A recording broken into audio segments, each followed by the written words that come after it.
ఆంధ్రప్రదేశ్లోని మచిలీపట్నంలో రాజకీయ ఉద్రిక్తత నెలకొంది. జనసేన పార్టీ జెండా ఆవిష్కరణ కార్యక్రమం నేపథ్యంలో మాజీ మంత్రి పేర్ని నాని ఇంటి వద్ద పోలీసులు భారీగా మోహరించారు. ఇంటికి ఎవరిని రానియకుండా మార్గాలను బారికేడ్లతో మూసేశారు. పేర్ని నాని నివాసం వద్దే ఉన్న వైసీపీ పార్టీ జిల్లా కార్యాలయానికి వెళ్లే సిబ్బందిని కూడా పోలీసులు అడ్డుకున్నారని ఆరోపణలు వచ్చాయి. కార్యాలయంలో పనిచేసే కంప్యూటర్ ఆపరేటర్ను కూడా పోలీసులు తోసేసినట్లుగా తెలుస్తోంది. ఇదే అంశానికి సంబంధించి ఫుల్ డీటెయిల్స్ మా ప్రతినిధి రమాకాంత్ను అడిగి తెలుసుకుందాం. రమాకాంత్,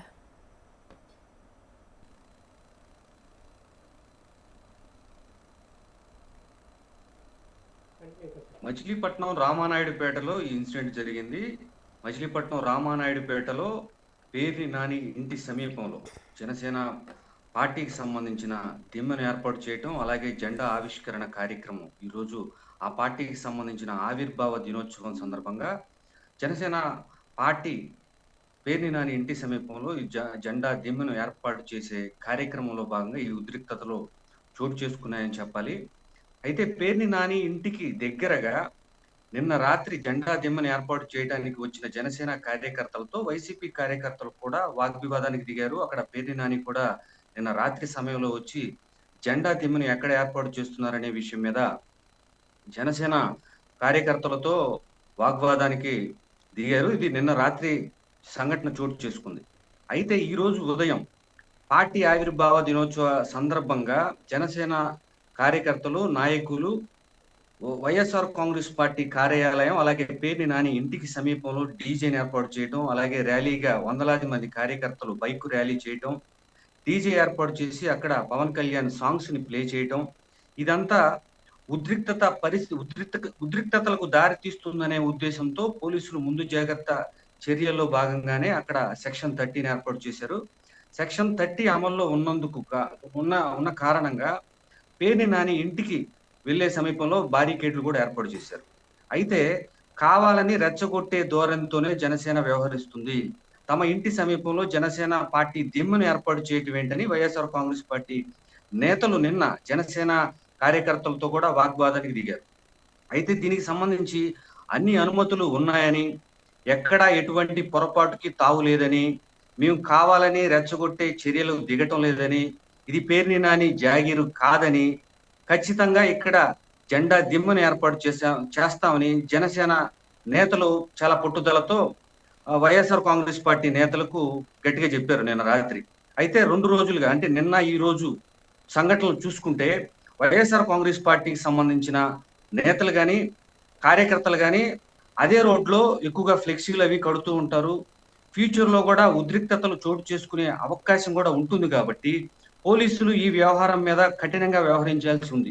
కానీ పోలీసులు జనసేన కార్యకర్తలకు అడగగానే జెండా దిమ్మను ఏర్పాటు చేసుకోవడానికి అనుమతులు ఇవ్వటం, అలాగే మున్సిపాలిటీ కూడా అనుమతులు ఇవ్వటం, ఇక ఫ్యూచర్ లో మరిన్ని ఉద్రిక్తతలు చోటు చేసుకునే అవకాశం కూడా కనపడుతుంది. ఇది ఈ ఒక్క ఇన్సిడెంట్ తోనే ఆగిపోయే అవకాశం లేదు. ఎందుకంటే అక్కడ చుట్టుపక్కల ఎక్కువగా వైఎస్ఆర్ కాంగ్రెస్ పార్టీ కార్యాలయం ఉంది, అలాగే పేర్ని నాని నివాసం కూడా ఉంది.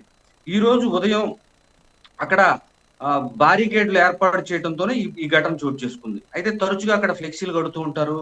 ఇక మరోవైపు జనసేన కార్యక్రమాలు ఏదన్నా ఆ జెండా దిమ్మ దగ్గరే చేయాలనే ఉద్దేశంతో జనసేన కార్యకర్తలు వస్తూ ఉంటారు. అదే సమయంలో వైఎస్ఆర్ కాంగ్రెస్ పార్టీ నేతలు కూడా ఆ ఏరియాలో తిరుగుతూ ఉంటారు. సో ఫ్లెక్సీలు ఏర్పాటు చేసుకునే సందర్భంలో మనం చాలా చోట్ల చూస్తూ ఉన్నాం. జెండా దిమ్మలు ధ్వంసం చేయటం, అలాగే ఫ్లెక్సీలను ధ్వంసం చేయటం కూడా చూస్తున్నాం. ఇది ఒక్క ఇన్సిడెంట్ తోనే ఆగిపోదు అనేది అక్కడున్న స్థానిక ప్రజానీకం ఆందోళన వ్యక్తం చేస్తుంది.